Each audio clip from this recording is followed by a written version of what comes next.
I think he's kind of funny.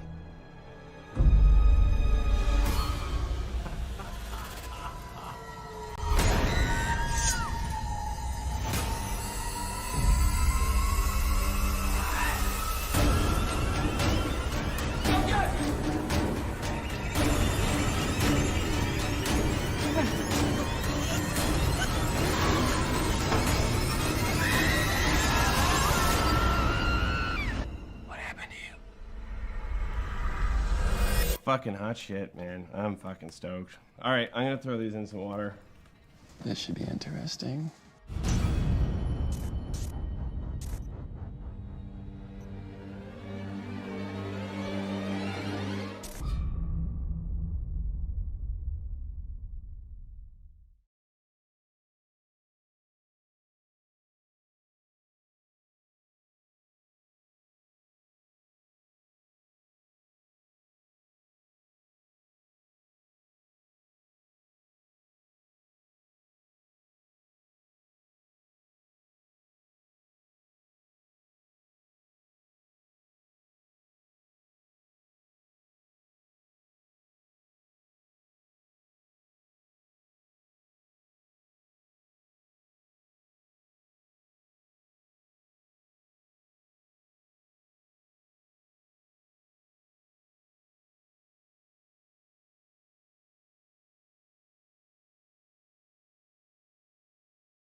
All right, everybody, thanks for tuning in. I'm Christian Brand.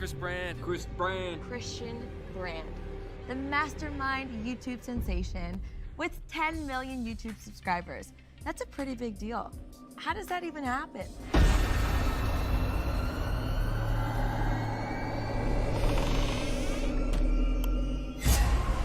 When a couple decides they're going to have fertility treatment, the key is to eliminate any unnecessary stress.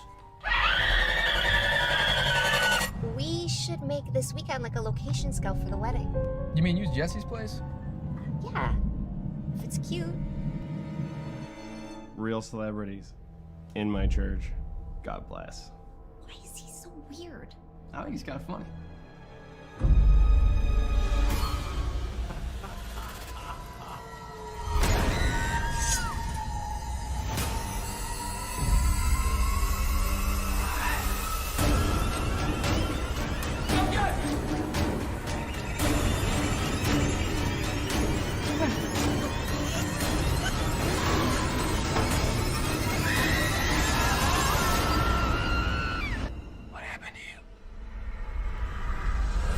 Fucking hot shit, man. I'm fucking stoked. All right, I'm gonna throw these in some water.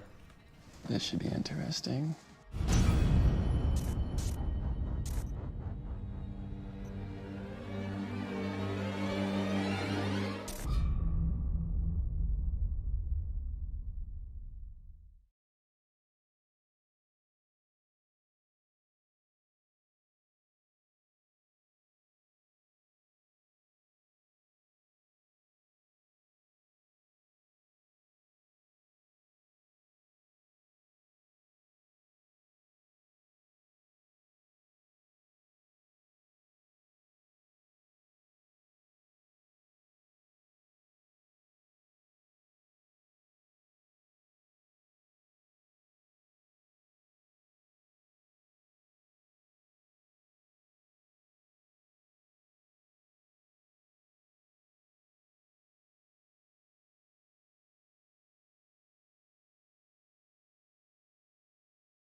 All right, everybody, thanks for tuning in. I'm Christian Brand. Christian Brand, the mastermind YouTube sensation with 10 million YouTube subscribers. That's a pretty big deal. How does that even happen?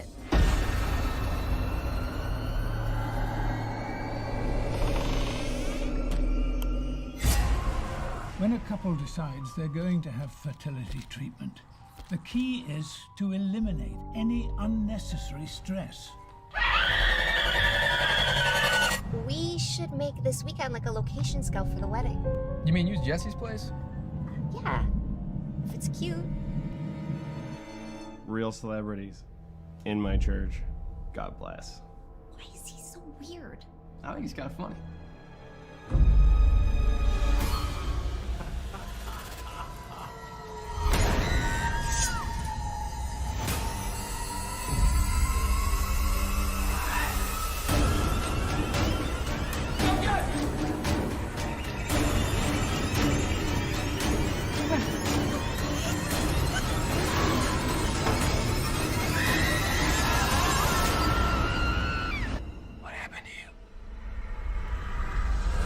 Fucking hot shit, man. I'm fucking stoked. All right, I'm gonna throw these in some water. This should be interesting.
All right, everybody, thanks for tuning in. I'm Christian Brand. Christian Brand, the mastermind YouTube sensation with 10 million YouTube subscribers.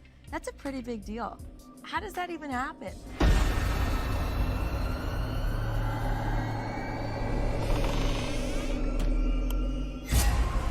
When a couple decides they're going to have fertility treatment, the key is to eliminate any unnecessary stress. We should make this weekend like a location scout for the wedding. You mean use Jesse's place? Yeah, if it's cute.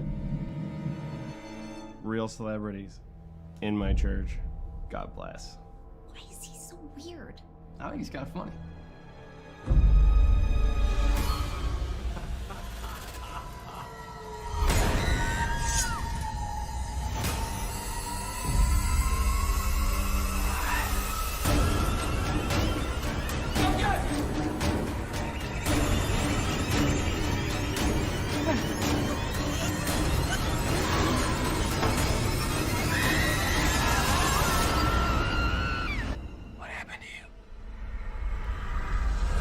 Fucking hot shit, man. I'm fucking stoked. All right, I'm gonna throw these in some water.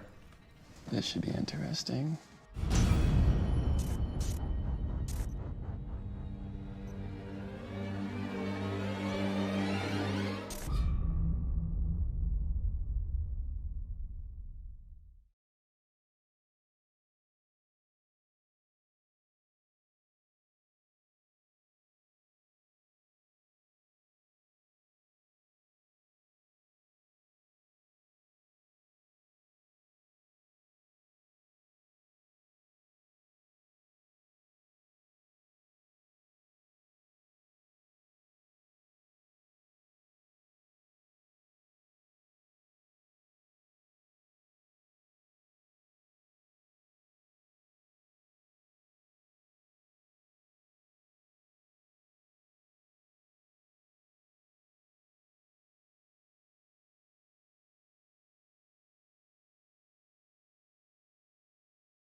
All right, everybody, thanks for tuning in. I'm Christian Brand. Christian Brand, the mastermind YouTube sensation with 10 million YouTube subscribers. That's a pretty big deal. How does that even happen?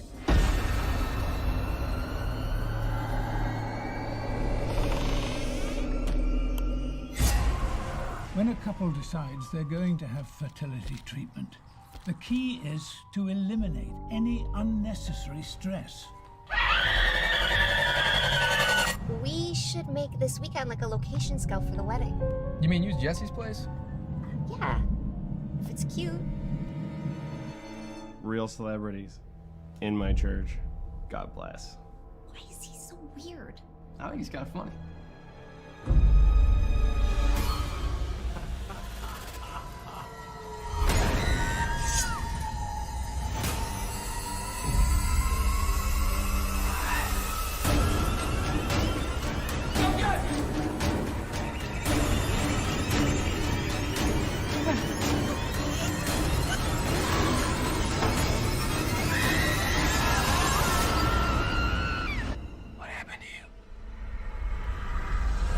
Fucking hot shit, man. I'm fucking stoked. All right, I'm gonna throw these in some water.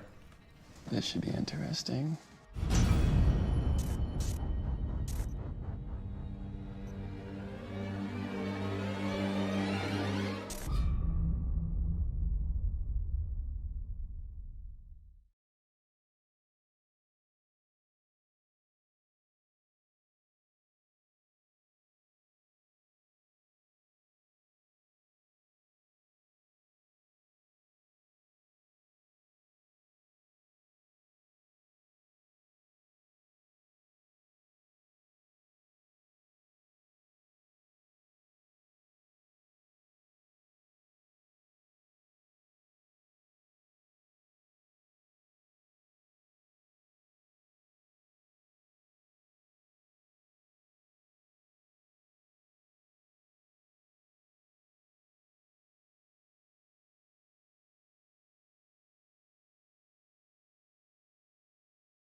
All right, everybody, thanks for tuning in. I'm Christian Brand. Chris Brand. Christian Brand, the mastermind YouTube sensation with 10 million YouTube subscribers. That's a pretty big deal. How does that even happen?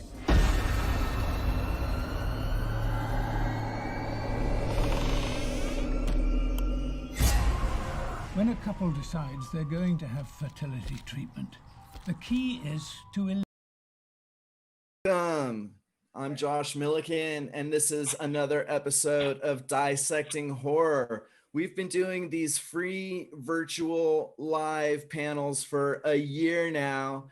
Crazy year in lockdown, but keeping the horror vibe alive, celebrating the people who are making great films and bringing them together so that you guys can ask your questions and get to know them, know about the films that are playing, and get to know about these projects on a deeper level. Tonight, I'm really excited to be here with the creatives who brought us Making Monsters. And the best part about this one is you don't have to wait to see it. You can go look at it on VOD right now.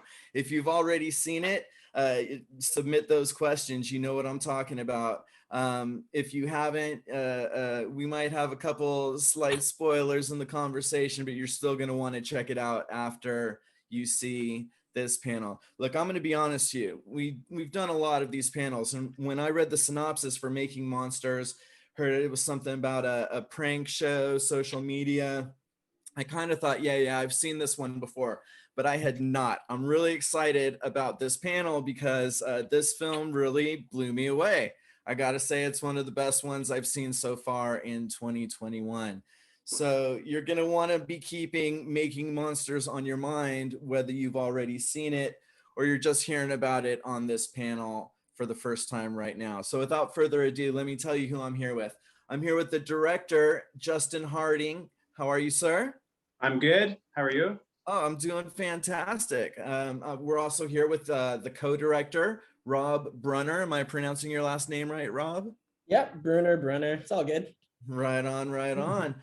We are here with one of the film's stars, Alana Elmer. How are you? Hello. Hi, we're here with Stuart Cameron, who is the cinematographer. Welcome, Stuart. Hello. We're here with Vivien Villani, who is the film's composer. How are you, Vivien? Everyone, I'm so happy to be around with this team of geniuses, like incredible creative people. I mean, this is a real creative bunch. And finally, we have one of the other stars of the film, a psychopath we know only as David.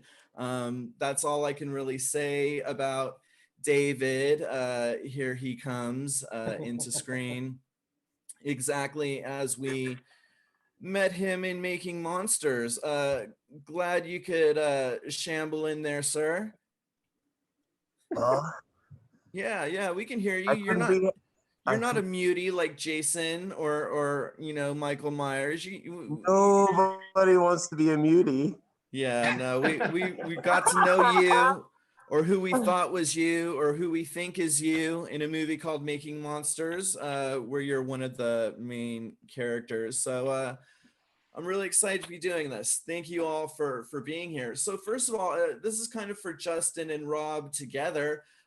You see it more and more now, but you guys were co-directors on the film. You're a filmmaking duo. What's that like? And is it ever difficult defining one person's role over another person? It's well, Rob and I have a company together, and we have directed and produced in a partnership on countless TV shows, a lot of documentaries, dozens of hours of television. So we have this really great shorthand that's come from just years of collaboration. And so when it comes to directing a film, we just approach it sort of the same way we'd approach, any other project, whether it's a Netflix series or some travel show. We sort of think almost the same. We're like a two-headed sort of beast, where we can divide and conquer in certain ways. And we've done this on a few films, and the dynamics are a bit different depending on the story we're telling and what the film is. On this project, yeah, it's like having yourself cloned and someone else you trust who can go off and execute things, and you don't even have to worry about. It's like having a second unit person that can help make the day, and can also help like weed out bad ideas and help make ideas that are weaker much stronger. That's some fantastic praises. Rob, do you feel likewise? No, I completely disagree with all of it. Of course. No, yeah, absolutely. I mean, it's you will never really find somebody that works as hard as you do or as passionate about a project as you are when you're all invested in it and it's yours. But I've never had that worry with Justin. Like anything that we do together, I always feel like I always trust him to the level of, number one, his hyper creativity never disappoints me. We trust each other for cinematography, for shot direction. Like you were saying, we're sort of like this two-headed beast. So it's actually really comforting and really efficient to co-direct with Justin, because sometimes when Justin's on set and we're like co-directing a scene, I know I can just look at other things while he's concentrating on performance. I can concentrate on like the shot and vice versa. So it's actually like a really, really efficient and really good partnership. I love hearing that, because I'm a strong proponent of collaboration. I've always said the best collaborations are when people produce something that's better than they could have done independently. And it sounds like exactly the kind of relationship you have, but it's also obvious that you had a great team that you were collaborating with, because it takes more than a director to make a great movie. And let's give some props to Stuart, because some excellent cinematography in this film. You really have like some distinct settings and some really intense moments. So first of all, congratulations on bringing your creative eye to this project. And I understand you've worked with Justin and Rob before, yeah? Yeah, I mean, man, Justin and I have done stuff for years. Like we went since to high school. Yeah, we went to high school together. We did. Wow. I don't know. We took like a Comtech class together where I taught Justin how to edit. So yeah, I mean, we've done tons of stuff together, and similarly, we've had over the course of time and working with Justin and seeing his process and that sort of thing. There's been, we've had a shorthand, and we've also, had like great experiences together and shot like a great movie. And this was like the culmination of all those things. Yeah, it really was a culmination of a lot of different elements. And that's what makes Making Monsters special. Like I said in the beginning, I honestly thought going into this, and I feel guilty about it. I thought going into this that I was going to see something that I've seen done before, that I was going to see something kind of rehashed. And what I saw was completely unique. David, how can we believe that's your real name?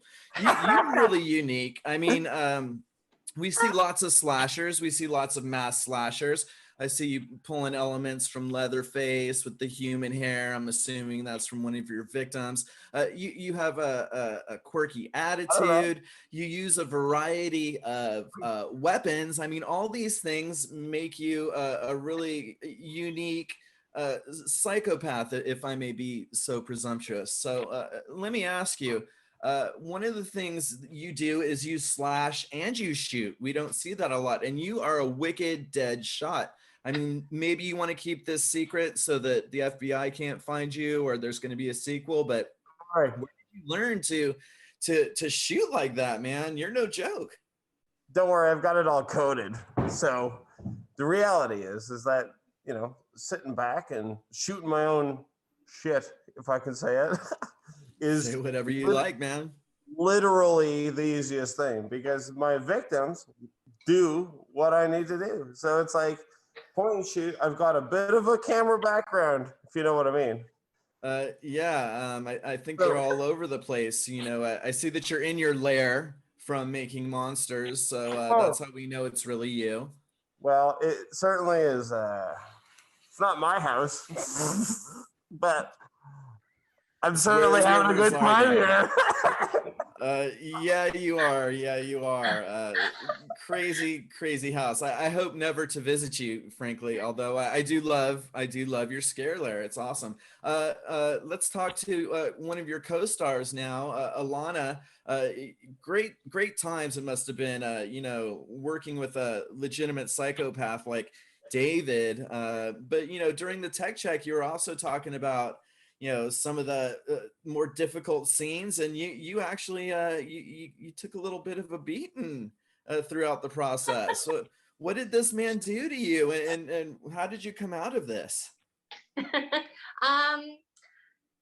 I mean, I did a lot of my own stunts in it, except for one, which, spoiler alert, where Rob actually takes a bullet for me, and in a wig and like some nice tights where he's looking good. Nice. But I did do a lot of my own stunts in it. And there were a few, like, you know, we were kind of trying to figure it out along the way. So there's one scene where we ended up having to make, like, I was getting a pretty intense grass burn on my back. Like, it was kind of just looking like turkey meat or something. And then so we ended up wrapping like magazines, like making like a magazine corset to kind of like, so that we could keep, you know, getting the shot committed.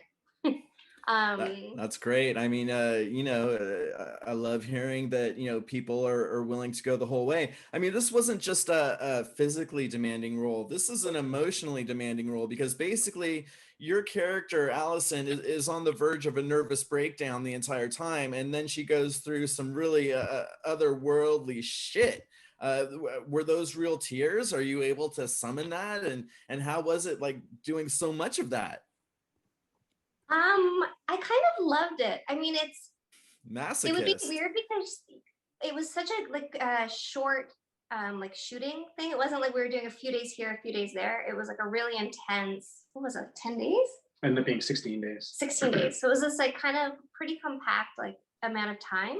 So I didn't really feel like there was a lot of getting out of that kind of feeling. Like you would sleep, but it was pretty like, it was cold. So you're always sort of shaking, like your body is kind of having that reaction just to your surroundings, you know? And then I would just think about the most horrible stuff.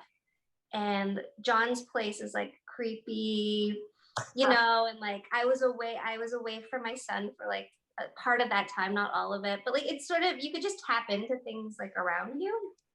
And then it was really cathartic. Like at the end of it, I think I was mentioning like I needed to go get a massage, and like my shoulders, I feel like my shoulders are still like they're working their way down a little bit, but like overall it felt really cathartic. And it was congratulations, because you nailed it. You know, you're so convincing, and your character is so multifaceted. You said something about John's set. I think you meant David's lair, but you know, no big deal. We'll get more. Let it slide. Sorry about that. Sorry. Whatever. But no, you were absolutely fantastic. You wanted to add something, Rob? Yeah, no, just Elena's being so humble. But like to be there watching her perform, For a lot of us, and I know me in particular, there was times where I had to like walk up to her separately and be like, "Are you okay? Like, is everything all right? Like, you feel like emotionally okay? Are you physically okay?" Because on set, she was just so convincing and so in character that as a friend of hers, it was worrisome. Like I was freaked out a lot of the times. So Wow. she definitely put herself in the character. Yeah, and I mean, it I really was shows. like, more. Oh yeah. Yeah. Allison Let's do another take. She's No fine. crying. I thought the whole thing was hilarious. Of course you did, David. Well, speaking of being humble, we haven't even really had a chance to check in with Vivien yet. Thank you so much for being here. We feel so lucky every time we get a composer to be on the film panel, because a lot of times, you don't have the same experience. You probably weren't on set the entire time. But what was it like working with these guys, and how did you convey and communicate ideas for such a unique and really scary film? That's a very interesting question, and I'm gonna summarize it maybe in very short way.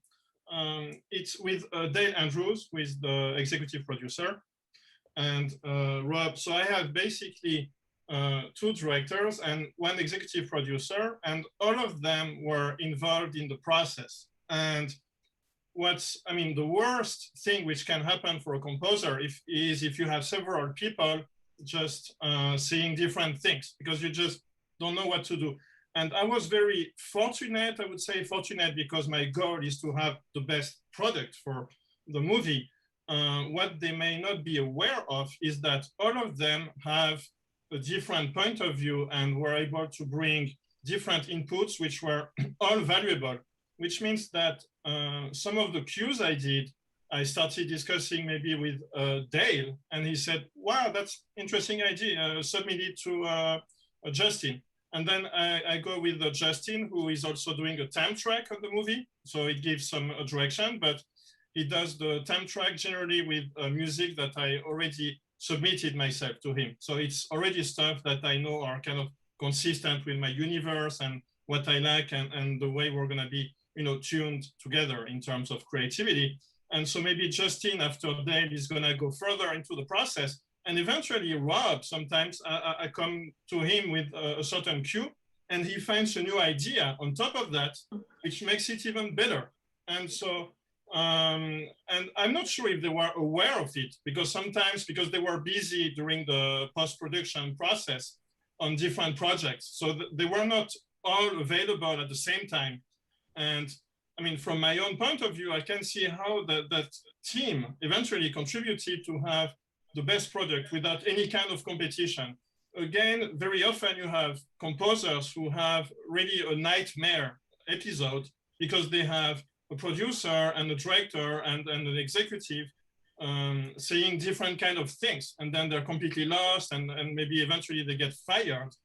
In this case, it was really amazing, and that's kind of the first time that I have so much efficiency with a team. That's so great to hear. Again, I just love these. They're success stories, and they all have to do with collaboration.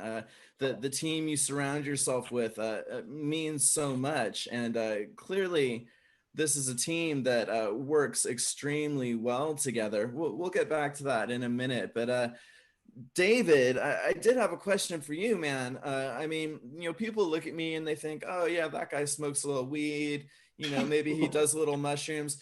You do it all, motherfucker. I mean, we see you do it all, motherfucker. drink. I don't give a shit. Oh man. And then I mean, I gotta ask, what is this strange tea that you prepared for your guests?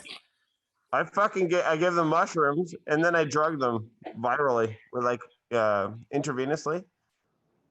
I think Excellent. yeah. My camera just went out, but you I don't need care. to just talk. You should go with my guys. There you go.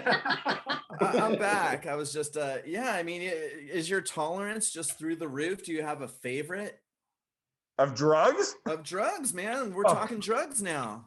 Do I have a favorite? Like, which one of my 10 children that I may or may not have do I love the most? I could see it being tough.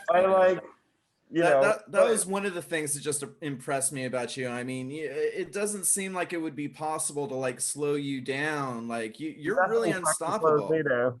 Nothing supernatural about you that we can tell, but you're just one tough motherfucker.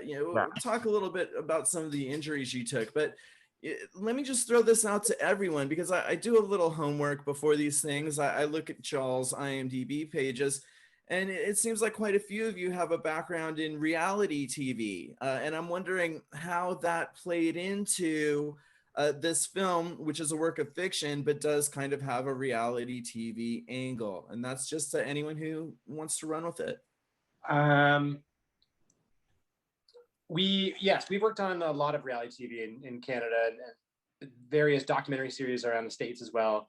But I was just saying this on another podcast. I think it's really interesting for this film because it's true. It's like in our field, being television professionals, the YouTubers that came up a few years ago, there was this real paranoia in our industry about YouTubers and all the money shifting, advertising money shifting away from TV, the cable cutters. There's this real wave of fear that entered our business. I think that at the time, which was years ago now, really influenced this, because this movie is about, it's a conversation about the nature of fear, scary content, and all of our sort of fears, different fears were put into this, and that was just one of them. In terms of being a reality TV producers and directors, I mean, we that's sort of like the day job. We have a company that produces a lot of documentary series, and we're able to carry over a lot of production friends, and we own our equipment because of that. So there's a lot of efficiencies that come along from that world into our filmmaking world.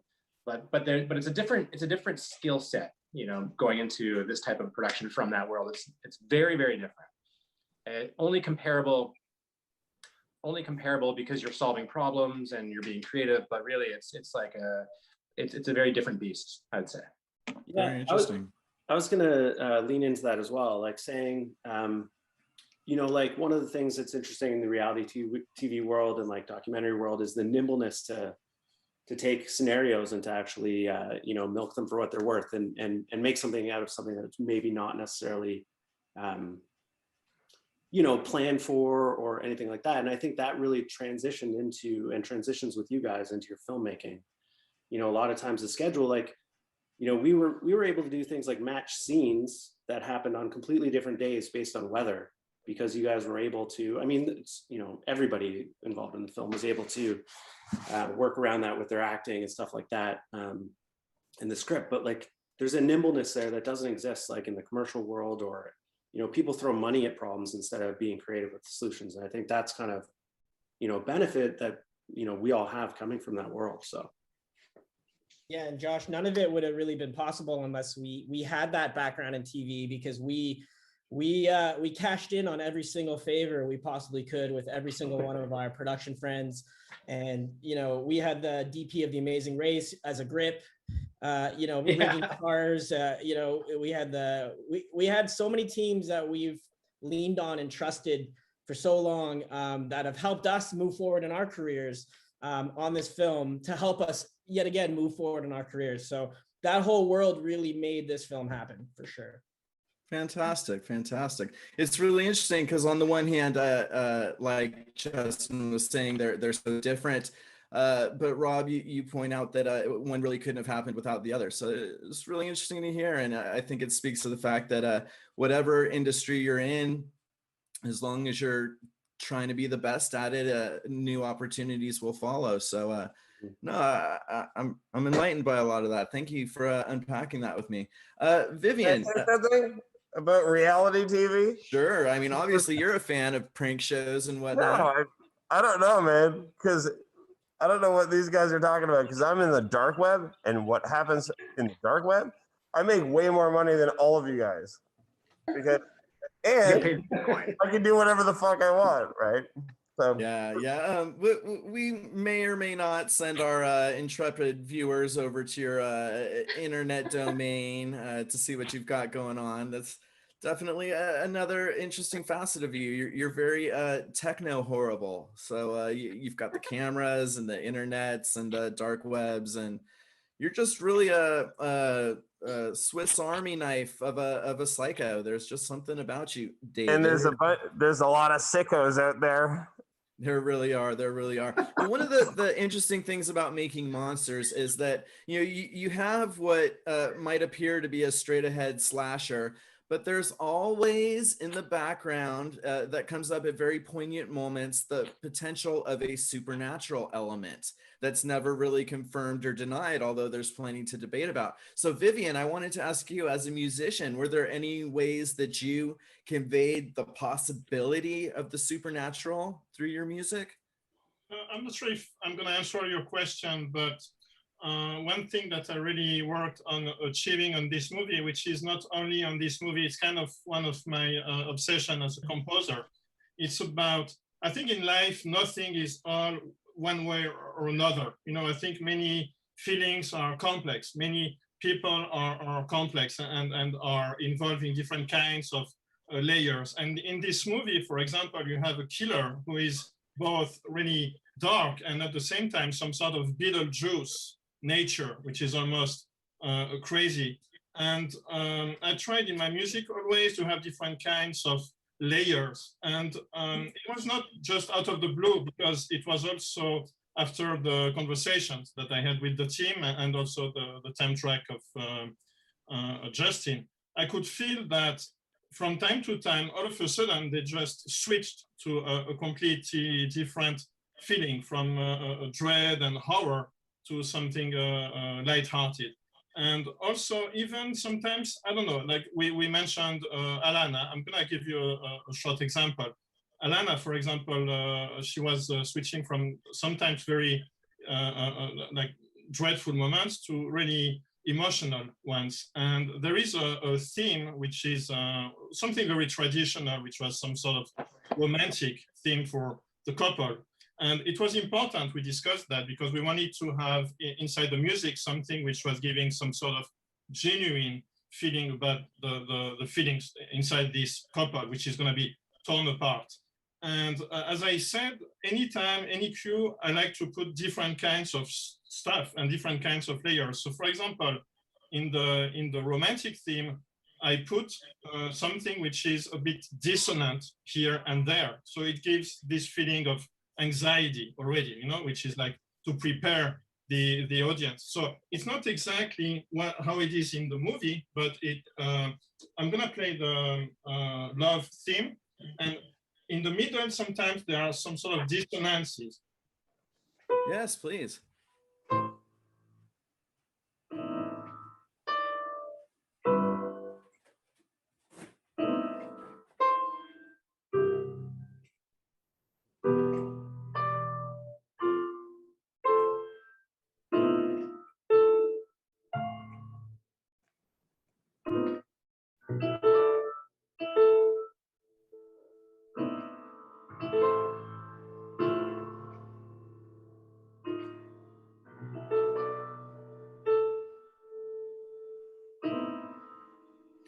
So you see, every time I'm kind of coming back to some sort of dissonance. So it's not like that in the movie, because when you work with an orchestra, you have to work on different layers, which means different instruments are involved in a different kind of feeling. So for example, Sure. strings were working on the romantic layer, and then the kind of dissonances, you know, which I put in the middle, were put to other instruments. It's all about orchestration process, you know, it's traditional.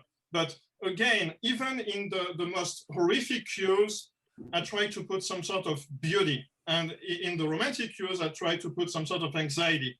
And so I'm not sure if it answers your question, but It does. It's because it's very similar.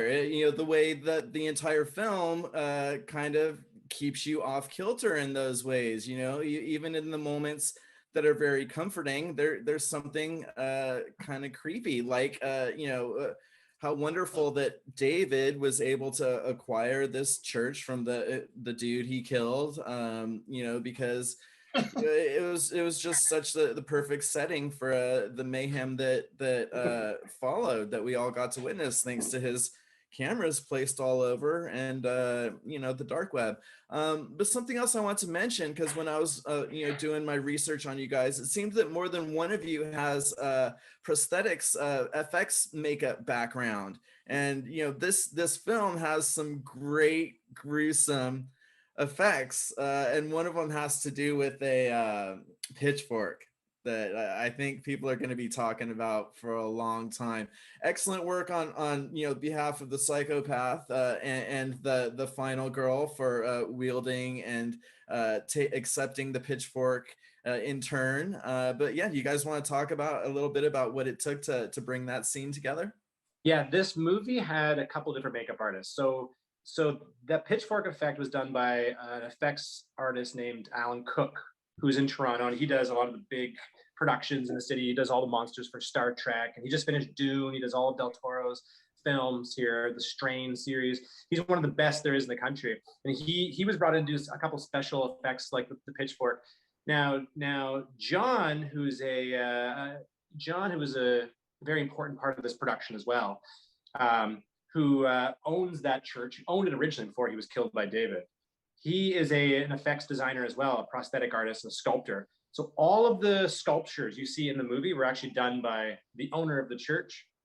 And then there was another makeup artist, Rhonda Costin, Real Effects. She did the ghost, the burn victim.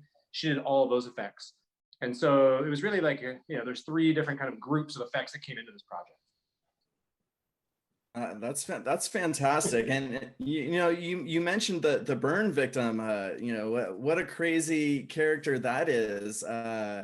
You get a little peek in the teaser, so I don't feel like that's too much of a spoiler. But what can you guys tell us about this interesting entity?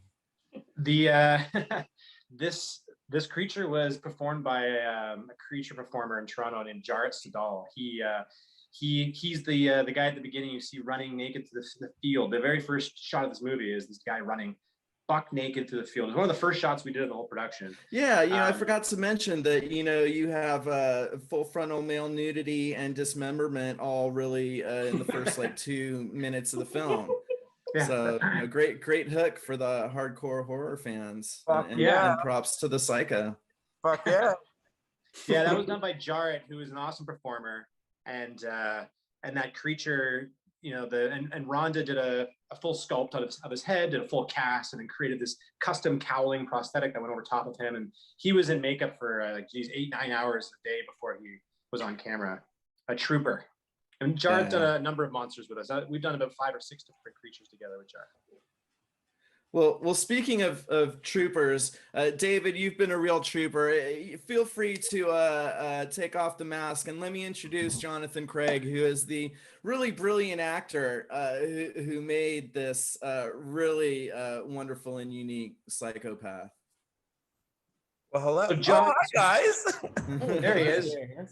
Oh, look at it. Look Rob. At you. Hey, look at you. Yeah. Look at you. Thanks for playing along. Thanks for playing along.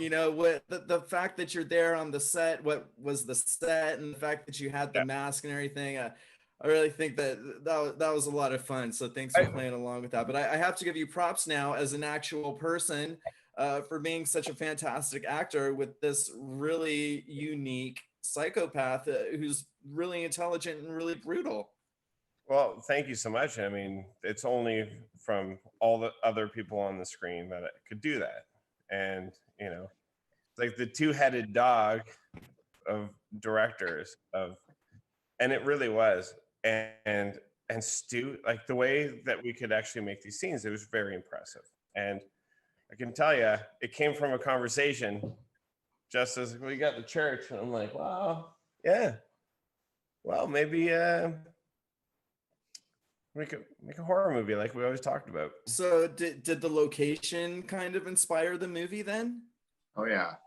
This movie wouldn't exist. Making Monsters exists because we could make Making Monsters, because Jonathan bought that church, and as a creature designer and fabricator of creatures and collector of horror artifacts, he's turned this church into a monster making studio, and it's just full. And he's got a full workshop.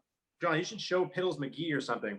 but John's like an amazing artist. Yeah, I can show you the workshop. Hold on. Yeah. So like, give us the 50 cent tour. Look at this. So Look at this. All the crazy shit here. Just wild, man. And that's Piddles McGee, my new friend. I think we saw one of his relatives in Making Monsters. Didn't have as much skin, jawbone fell off, I believe. Yeah, I think so. I mean, he's like, where?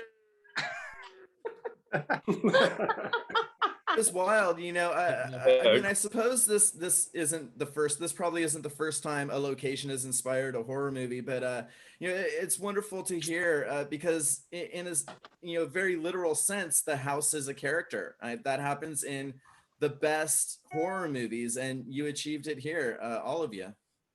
Well, it certainly is because when we moved here, it's a big old church, 1880. This was built. Real fucking old. Real fucking old. And so it was one of those things, and I remember it was the cellar door when we had a tour of the place, and I saw the cellar door, and I said to my wife, "We have to shoot a horror movie because of that." And so when and I worked with Justin about 10 years ago on a show called Campus PD, which was an old like a cop show, like Cops. I know, and Stu worked on that show too. Yeah. And so it's just had been a long time since, and I was out on the road as a camera operator, and I came downstairs and I said to my wife, I said, I got to call Justin like right now because my whole shop's set up and I've missed a couple of his short films because I was on the road.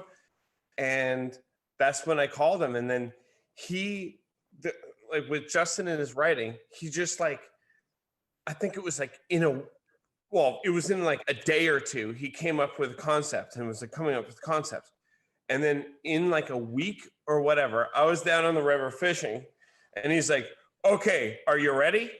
And I'm like, yeah. And then he explained it to me. And I thought, man, oh, that's so good. And I told my wife, I'm like, this is going to be the like worst thing ever because you don't have, an entire crew shoot in your house. But it's also going to be the greatest thing we've ever done because in the end, we'll have this piece. And you live on the set of a horror movie and constantly. Yeah. It's a dream come true for a lot of us. You guys are so fun to talk to. I'm really hogging up all the time though with my own selfish questions when we've got a whole bunch of people tuning in who have some questions for you guys as well. So here's one that someone submitted on Facebook, and it's for all of you.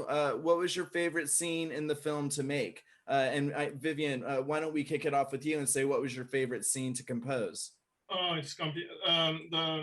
The prologue with Jarrett running into the field was amazing and also challenging because it was kind of a grandiose, that makes sense, a very strong scene, but also with shots which were, from long shots. And a lot of the movie is kind of intimate. And when you have intimacy, generally you feel it inside the music. And when you have more space, you may have to feel it inside the music as well. It depends. Of course, you can always work in the same direction, or you can also work, against type in a way. I don't have to make an intimate music for an intimate scene. I can do the contrary always. But in this case, for the introduction scene was, I had to do something which was a bit different from the rest of the soundtrack because there was a dimension which was a bit different. I really liked it. I liked very much, and it's a short scene at the very end when the killer is just walking inside the field with some sort of rifle. And narratively speaking, it's not such a, it's just, it doesn't have a real power, narratively speaking. It's just to show this killer with the weapon. But there was so much strength that I really had to find something really, some sort of musical form, which was different again, like a different idea, which would fit this specific scene and this strength. So I really liked that.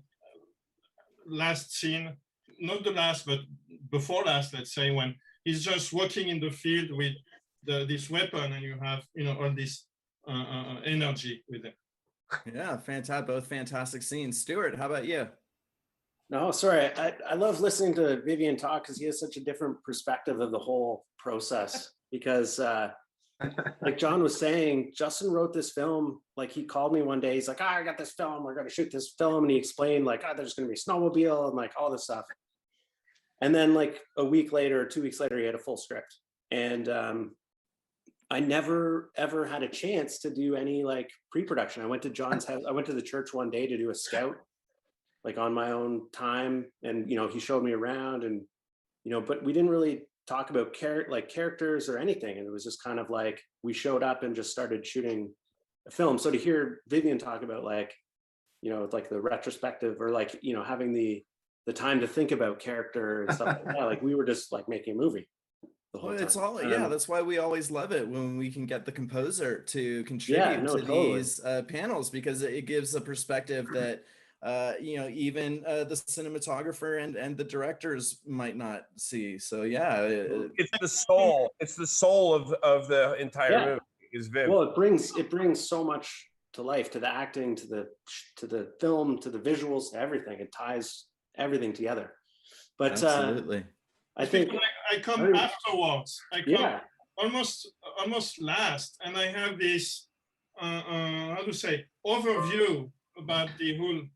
I have an overview about the whole process, about all the people, and I have to understand what they had in mind before shooting, during the shooting, and I can achieve that by with conversations. I had extensive conversations with Justin, Rob, Dale Andrews again, who is not here today, but he had like a very important role in the creative process.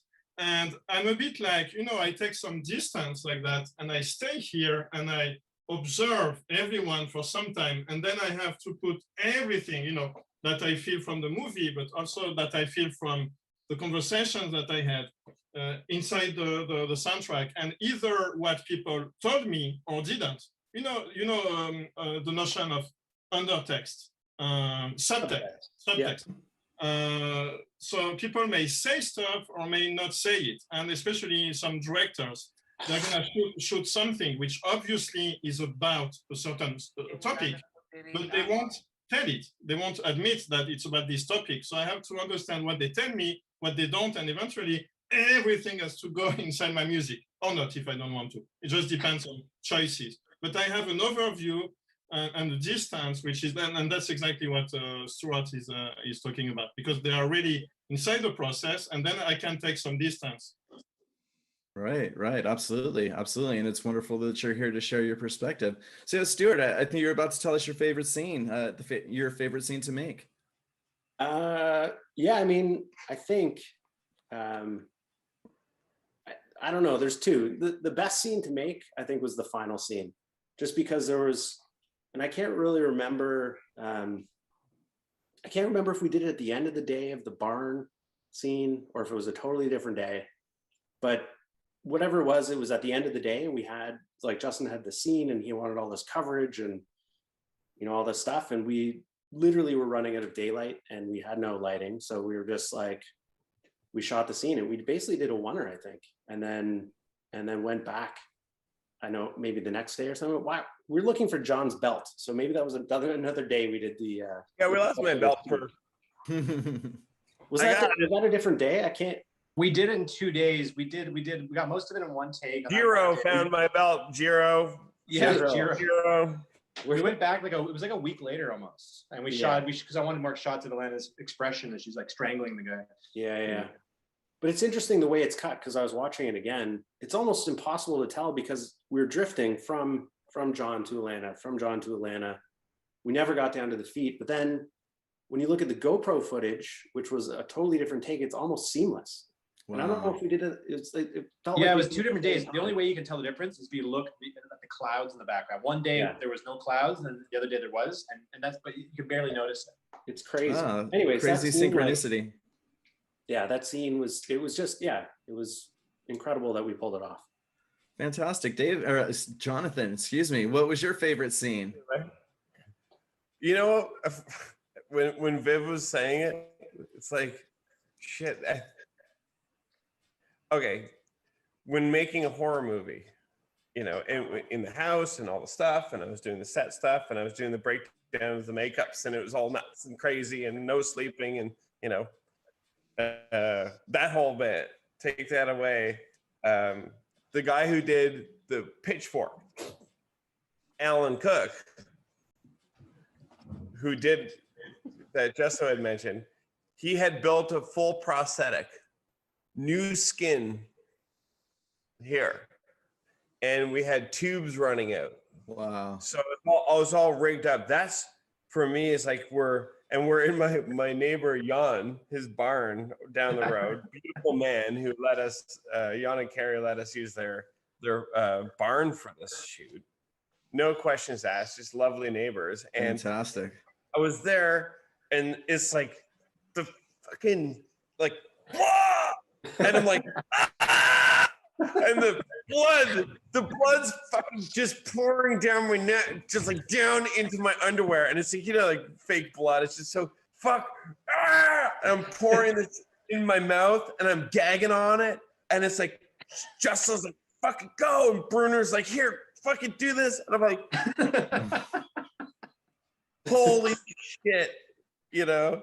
Stu's there with a whole rig, like fucking camera. And he's like, and it's like the coordination between everybody and all their talents. And my friend Alan Cook, who's an amazing effects artist, who like did this on me. Quick story: I was up in my room. Alan did the makeup, and it's a silicone, encapsulated silicone appliance. And I'm there. He does it, and then Justo comes running up, and he goes, and we're like, "What do you think?" And Justo's like, "I don't know." And Alan's like, "What?" And then Justin's like, when you guys gonna start?" And it's already on, like my new skin with tubes, with holes. And then he goes, "Oh fuck, that's his actual like prosthetic is on," because this man is like absolute wizard at it, right? So we're like, okay, we know it'll look good on camera because it's just, and to have that blood running through, and then to go down, and obviously the scene with Alana, like I could go on and on. So well, no, I'm glad you went in depth, because you know, a huge percentage of horror fans just love practical effects, and that's such an important thing to mention about this film. It's all practical effects, and you know, you're not seeing any at least obvious digital trickery. I won't put anyone on the spot, but I mean, you can tell that this is real, and it feels real. The movie just has that intensity to it. Alana, what was your favorite scene to film? I don't know. I was trying to think about it while everybody was going, but I think there's kind of just a few like moments that really stand out to me, like even still. Definitely there was a scene with Tim that ends up being sort of a shorter scene in the film, but we're kind of like walking back to the house, and like I didn't want to go back, and he's kind of saying that he wants to, you know, he's got to do it for me and get the like our medicine, and you know, that kind of thing happens, that exchange. But we didn't really have like a script, so we were just kind of like we had sort of a script, but we really, like Justin and Rob just kind of let us like go, and you know, we were doing like long takes. This is why I did not make it in the film, but it was sort of this chance to like, Tim's such an incredible actor, and he sort of has all this experience, and so sitting in that with him, like kind of learning from him as we were rolling it, and he was just so supportive, like in that moment, and afterwards was kind of like, "I'm learning from you," and I'm like, "I'm learning from you," and like we just had this like geeky kind of like moment with each other that it felt like I carried that with me for sure. Well, that was a great scene. I'm so glad to hear you say that. My wife and I were watching it, and we're both like, "No, leave it. You've been asleep all this time. It doesn't matter anymore. It's all screwed up anyway," you know. But you know, yeah, there's definitely an emotion there. But you really feel, you know, for the character who has really, you know, put the woman he loves in such a dangerous position for selfish reasons, obviously, but you could tell it was important to him. You didn't question that it was important, even though, like I said, my wife and I were like, leave it, keep going. Even just that feeling of like those good intentions being like the shittiest, just a reminder that like people's good intentions are often like not great or can often be like not the right thing.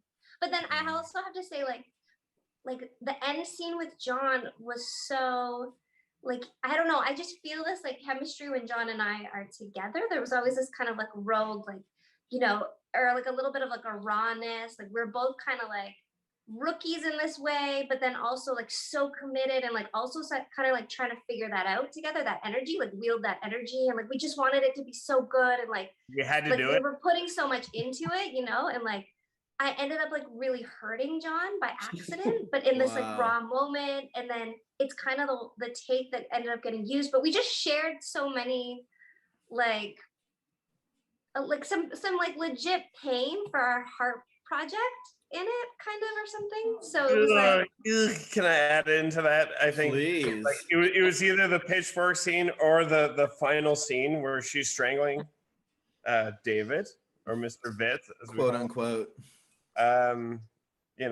It was a toss-up because like that is literally like right there. So I have an ATV. I go out there with my my metal detector. I go looking for stuff, and like I always send her pictures of like, here's where we died. I mean, or maybe not, but and it was that scene was, it was so weird. It was like, she's like, I have fucking dreams about that. And like, so did I. Oh my God. Because it was so real. We had to be there. It felt real.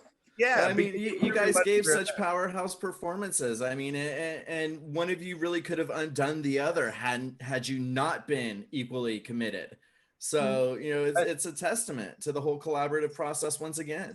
And I have to say, I think like Tim Loden, who's like it turned out to be such a good friend, but an amazing actor, and he was the only like real actor on set. If I could say that, sorry. Like, and he was such a like such a strong presence for us doing this, and he was the glue that pulled our entire cast together. Like Tim was like the most loveliest man and helped us in every aspect, and he helped with everything because it was props to Tim, even though he can't be here, we're feeling him. And what a wonderful nuanced character he played as well. Another reason among many to see this film. Rob, what was your favorite scene? Was it something someone's already talked about or something new? It's something new. I've got a couple. I'll make them short. I mean, I think the first one for sheer like renegade cowboy, cowgirl, cow people filmmaking would be the opening scene. I mean, you had a bunch of filmmakers in a field at minus temperatures, a giant drone flying a red with vintage lenses. You had Stu in the back of an ATV trailer with Justin curled up and at first AC pulling focus, like doing a follow shot. It was probably just, that one was by far, I think, the most fun to shoot. And I think that was our first day too. So it really set the tone for the entire film. In terms of like performance and look, I love the scene. Actually, I'm gonna scratch that. I think my favorite scene to shoot was the actual dinner scene. And I think it's what a lot of people don't know is that dinner scene actually took like a really, really long time to shoot because there was just something that wasn't clicking with the dialogue, and Justin was just on it. He kept like, oh, try it this way, try to act like my sister, try to do this. And something just ended up clicking that that everybody at the table just got their performances, and the entire crew applauded at the end because it was such a that was such a great scene too, though. In a movie that relies so much on actual physical gore, to have such a unnerving moment from seemingly normal, very realistic dialogue. It was an awesome scene for sure. And there was comedy, and then there was like there was great performances, and to hear the crew applaud at the end of the scene was something that I think felt really great as a filmmaker to be there on set. Yeah, absolutely. I'm sitting on that table right now. Nice. Any mussels from Brussels on the menu? Oh yeah. Oh, and I got the scoots from that one. Oh yeah. Oh, it's so bad. Well, we Hey, shot this for is- so long, the muscles kind of went a little hairy. Ah, that's funny. That's like a Texas Chainsaw Massacre We're kind of fighting for level that. stuff. Yes. That's funny. Justin, what was your favorite scene from the film? There's so many moments where we're, like Rob was saying, like these sort of like crazy filmmaking moments, but a lot of them are very stressful because like you're always racing against weather and time. And I think the most enjoyable scene, I think, was when they first get there and they meet John for the first time, and he takes them on a tour of this crazy church because when I first went to the church for the very first time, John gave me that exact tour, and the whole idea of him being this like dirt digger who collects items that he finds in the ground, he's built up this cabinet. That's just John's real collection. Like, Nice. I didn't make that up as a writer. That's like a real thing. You can't make that shit up, man. You can't. I would never write that. So like that's just there at his place. And then he, takes me on this tour of the place. So when I went home, I just wrote exactly kind of what I just experienced. And then when we were filming it, it was one of the early scenes with John where John's not an actor. John's a makeup artist and a camera and a cinematographer. He's an actor now. Because now we just finished an amazing project. We've done 3 things now. But at the time, I wasn't sure, like, is John even going to be good in this thing? Like, and then we started filming, and John's amazing in these moments. And it was really enjoyable to see that come to life. And it was comfortable. We weren't out in the cold. We weren't in the cold basement. There was no effects of blood. And it was just like, oh, wow. This is very charming and visual and different. And like, John's amazing. And this is John's the X factor of the film for sure. Yeah. Well, listen, this is really bringing us to the end of our time together, and I'm really sad. So I do have another question or two for each of you, but we got to kind of consider this the lightning round. Vivien, any plans for the soundtrack to be released? Good question. Yeah, actually, yes, we're working on it right now. Fantastic. And please send me a copy when it's released, or if it's digital, send me the links and we'll put the word out on Dread Central. What are you working on now? Oh, I'm very fortunate. So I got to know Justin and Rob thanks to AJ Briones, who is working with James Cameron on visual effects for Avatar, and who is also the director of a short film which was very successful in 2015, which was called The Smiling Man, which you probably... Oh yeah, I mean, it was brilliant. It was the best horror short of the year. It's still one of the best. I think it's got like 9-11 million views on YouTube. Yeah. Oh yeah, thank you so much for him.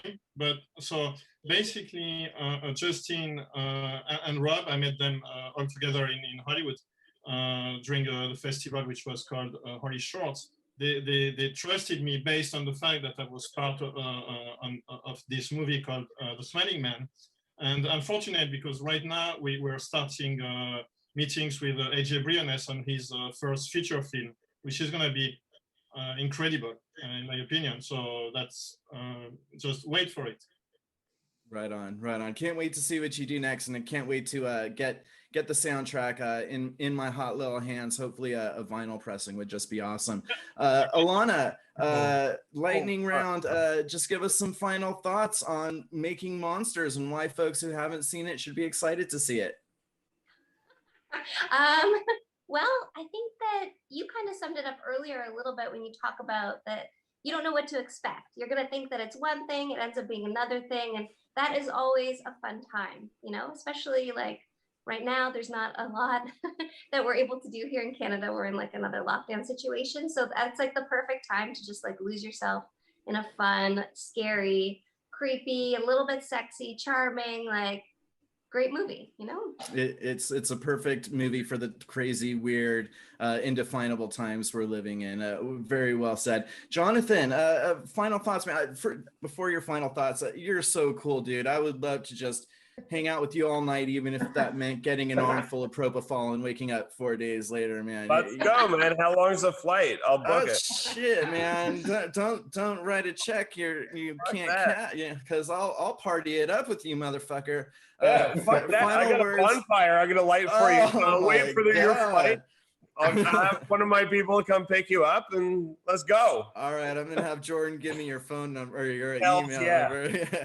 But yeah, final thoughts on Making Monsters. Looking at the beautiful faces I'm seeing right now, and it's just, I mean, how do you not cry from it? It's like the journey that it took to do the festivals and working with everybody on this and meeting everybody and the people that I've already worked with for years and the people that, and the cinematography is so good. And just working with Justo is always, because we worked on a show 10 years ago and we always said we make horror movies together. Acting with Alana and Tim and Brunner, my God, just like you guys, the two-headed dog, just so amazing. And I'm trying to fit it all into like 2 seconds. And Viv, you're the soul of it, but Dale, producer, who was the lifeblood behind all this. Dale Andrews was literally my psychiatrist when we were shooting this, because I was like, I mean, we're shooting in my house. It was nuts. Well, Dale, the talent pool was clearly immensely deep on this film. Thank you so much for being a part of this panel. Stuart, final thoughts on Making Monsters? I don't know if I can follow that up. I know, you got me a little choked up. I know. It is a good story though, like it's a bunch of people who, knew each other for, well, some of us didn't know each other, but a lot of us knew each other since we were kids, and we all grew up together and we did something, we love to do together, and it turned out really well. Oh, it really turned out incredible. Rob, any final thoughts, final words? Yeah, I mean, like Stu was saying, we made a movie with a bunch of friends, and I think we all bled for it, and we're all pretty proud of it. A lot of really big, exciting things happening with the collective and with all of us here. And we may have a multi-picture deal with a big studio coming up, and we're looking to bring more Hollywood films to Canada and produce Hollywood films here in Canada. So we're excited to keep working with all these people that are on this call, and have Vivien make more music, and Stu, come out and be our DP and work in cinematography, and of course Justin write and direct, and Alana act, and we're really excited to keep doing it.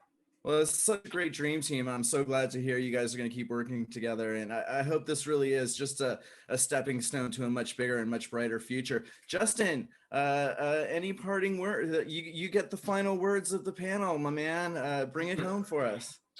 Well, Making Monsters could easily have just been named Making Movies, because it's a film made by people who love making films, and it's a film about scary movies. It's a conversation about horror films. So it's not going to be your traditional horror film experience. It doesn't really follow traditional tropes. It plays with them a little bit. So if you're looking for something different, something that's like funny and scary, and something that's just original, that feels a little bit different, then Making Monsters, it could be a great film for you to watch. I couldn't agree more, and I'll go on the record right now. Not only is it one of the best films I've seen in 2021 so far, if I was going to make a top 10 list, it would be on it. It's one of the best surprises I've experienced in a really long time. A genuine surprise, a breath of fresh air, and we need a lot more of this in the horror world. So congratulations on making Monsters. Thank you so much for giving your time to have this virtual reunion.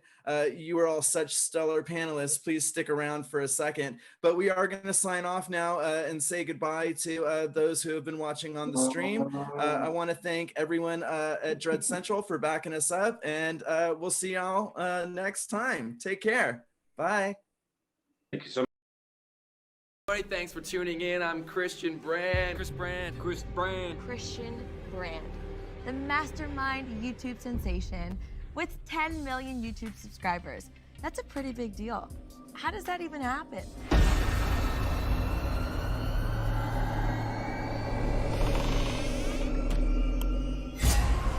When a couple decides they're going to have fertility treatment, the key is to eliminate any unnecessary stress. We should make this weekend like a location scout for the wedding. You mean use Jesse's place? Yeah. If it's cute. Real celebrities in my church. God bless. Why is he so weird? I think he's kind of funny.